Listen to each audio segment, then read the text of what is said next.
I was in college and ran out of money, but I was working in the admitting office of a little hospital in Birmingham, and the administrator offered me a nursing scholarship. And he said, you get to be a nurse and then you make enough money to do whatever you want to do. So that's what I did. At that time I was married, had children, so I said, I got to make this money. So I never could find a job that I really wanted that paid as much as nursing. Yeah, that's a good But job. I hated it. Oh, you didn't like nursing? No. Oh. And so a good friend of mine's wife became an Army recruiter, and she said, join the Army. She said, you'll love it. So I joined the Army, and I loved it.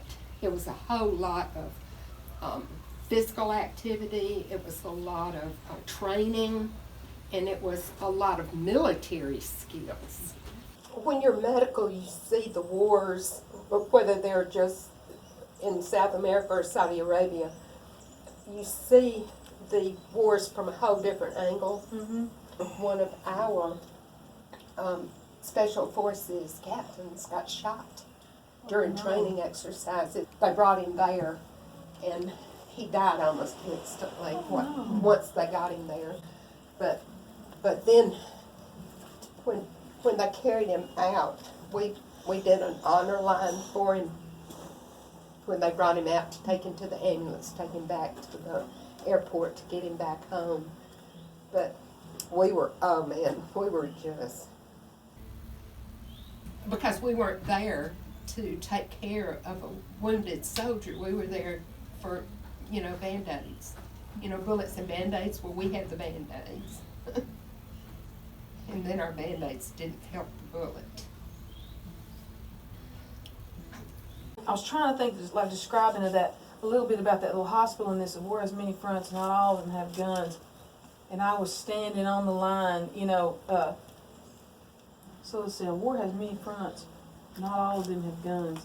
And I was standing on the line where they were dying for someone, just to show a little kindness, just to show them that they cared, just to show them that to show a little kindness. That's what you were doing to the locals, right? You were ministering to them. We were ministering to show a little kindness. We were angels. We were angels. Oh gosh. Angels in camouflage. The ones you never see. We were. We were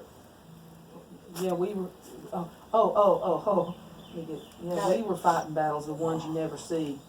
Oh, that's a good one. Yeah.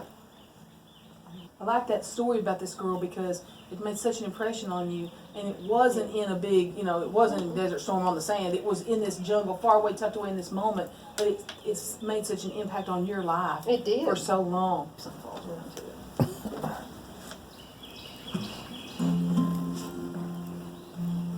War has many fronts, not all of them have guns. I was standing on the line where they were dying for someone, just to show a little kindness. We were angels in fatigues, yeah, we were fighting battles, the kind you never see. And she said there was this one time, and when she said that, Bob, I knew that's the one. And she related a story about a young woman in Paraguay that she was that had come up into their camp where the nurses were and needed something desperately and couldn't speak to them. And this young woman, of course, the big crux of the whole story is that this young woman walked 20 miles one way to get a toothbrush, and when she got there weren't any, and so she was devastated. And Ginger was saying, to people in that part of the world that are so desperate for something as tiny as that, to be so, it just tore the nurses up, particularly Ginger, because they realized they had one in their pack, and they easily met her need.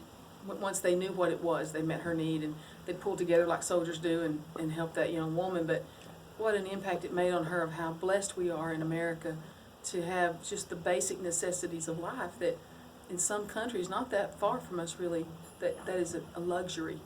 I think just finding the heart of a story and how it's going to impact other people, making it personal for the listener is a fun thing to work on as you're writing a song, to make sure that it's attainable, that any listener can listen to it and put themselves in that place. The title is I Cried Too, because Ginger said that.